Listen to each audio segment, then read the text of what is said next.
we hit the ground running in second season. There is not a breath to take. It's got sci-fi elements, it's got a load of drama, it's got a lot of romance. A lot of surprising turns, a lot of unexpected events. Also a lot of gore, which is awesome. Also some action. Also it's gonna be kind of sexy. I won't say who, but there are some beloveds that may not be with us any longer. It leaves you wanting more. I think in season 2 things have just gotten a lot more intense. I think the stakes have raised and everybody is much more desperate to get out of Pretty Lake.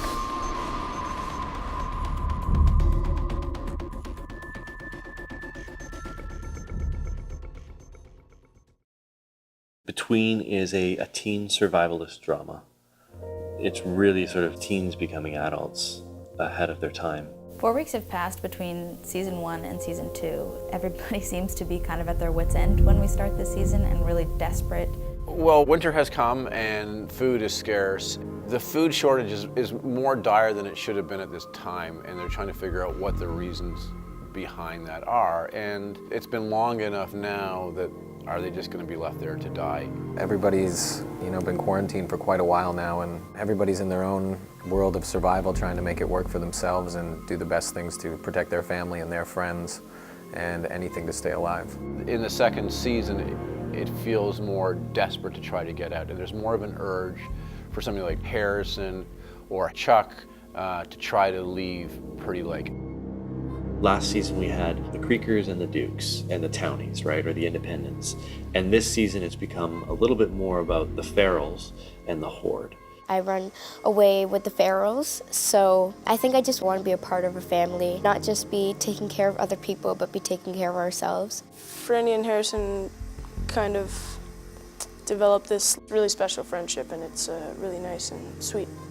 I think the Horde represents, in some ways, asylum and life, because they have the supplies to sustain themselves. The Horde, we live on the outskirts of Pretty Lake, and we've been there for a long time. To the outside world, I guess, are classified as like a survivalist group. We live off the grid. Renee's father actually created the Horde, and when he passed because of the virus, then Renee stepped into that leadership position. For Wiley, she starts off sort of in season 1 where she's a bit on her heels because of the pregnancy and dealing with that, and that's sort of the mystery that's unfolds over the season. And in the second season, we watch as she does become somewhat of a leader. Why did you even come back anyway? Because of you? I couldn't leave. Well, maybe you should have. Wiley, I think, has come to be a much more accepting and willing mother. In the first season, we saw her basically neglecting a child to then slowly warming up to this child and even finding hope for herself through this child. And I think we pick up the second season with her maternal bond having grown exponentially. Even though it's a tough world they're living in and under extremely trying circumstances, there has to be this idea of hope in the show. Into the equation enters Liam Cullen. Who are you? My name is Liam Cullen. What do you want? I have a cure for the virus. Liam really represents sort of like this beacon of hope, and he continually tells them, like, if you don't trust me, at least trust the science. Adam, from that point on, becomes very curious as to whether Liam is presenting the truth or not. There's a lot of hope this season, and I think the hope ebbs and flows throughout the season in a nice way, where you got more of it, you start off with some more of it, and then you don't have it, and then it's pulled and it's pushed and it's tugged.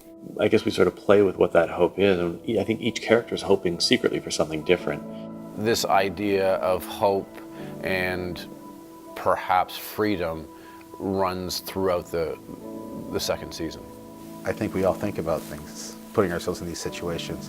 What if everything that we have around us is taken away from us? Friends, family, what would we do? How would we survive? And I think that's a universal thing that just appeals to everybody.